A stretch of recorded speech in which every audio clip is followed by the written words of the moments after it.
In this video, we're going to compare frameworks to libraries. This is an area many people are confused in. So let's have a look at an analogy comparing frameworks to libraries.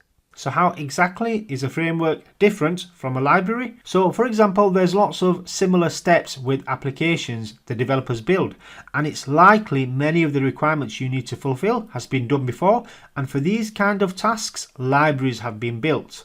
For example, an application you're working on needs logging, or it requires authentication, or it may just need to respond to HTTPS web requests, or RDP SSH connections, or it needs to connect to another server, such as a database, and so on.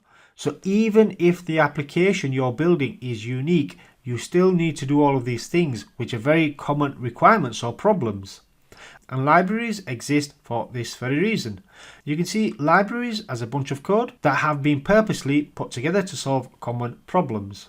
And libraries can be used as many times as required to help you build your different applications. And there could be two completely different applications you're building, but you will still use the same libraries to build certain features. For example, let's say you're a plumber and an electrician. Some of the tools you will need will be the same, such as a tape measure and a drill. And this is the same for libraries with the different applications you're building. Libraries are your tools, the hammer and the drill.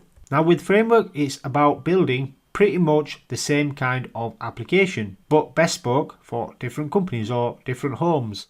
So let's say you build bathrooms, you install the pipes, add the toilet, sink and bath. Now with this in mind, you're repeating the same tasks. You're using the same tools and methods or patterns to build these bathrooms.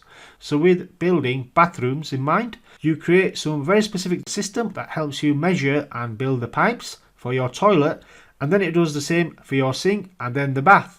It also detects leaks in your pipes to make sure your pipes are connected securely. It reminds you to tighten all of the connections and guides you through testing it all. So the tool is like a framework which is very specific to a particular system, in this case building bathrooms. So you're still able to build different bathrooms with different layouts and different measurements, but you would be guided by this tool and you are only able to build bathrooms. You cannot use it to do your electrician work or build your bedroom, for example. So comparing this to a library, with a library you build what you like and use the library as your tool to help you. So these could be your hammer, drill, etc. And you could use these to build a bedroom, to build a bathroom, to build any room in your house. With a framework, you would be using a particular system and it would guide you and keep you on track and ensure you're doing the things in the manner of how the framework has been designed for you to follow.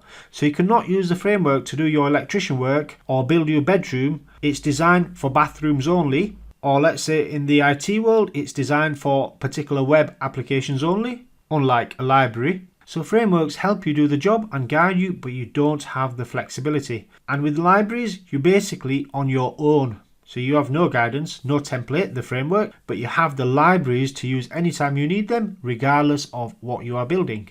So while the use of libraries is an available option, the preference often tilts towards frameworks. And this preference arises from the frameworks providing more guidance and being reliable and facilitating the seamless extension functionalities through the tools they provide. And the use of libraries can be as challenging as executing a specific operation, requiring users to grasp the functionalities of each task. Unlike libraries, frameworks offer a structured flow, providing a basic foundation. This structured flow not only simplifies the learning curve, but also empowers the programmers or developers with better control over the applications. So with all that being said, libraries can be used for a specific requirement, but for an end-to-end application, a fully fledged application, most would tend to use a framework.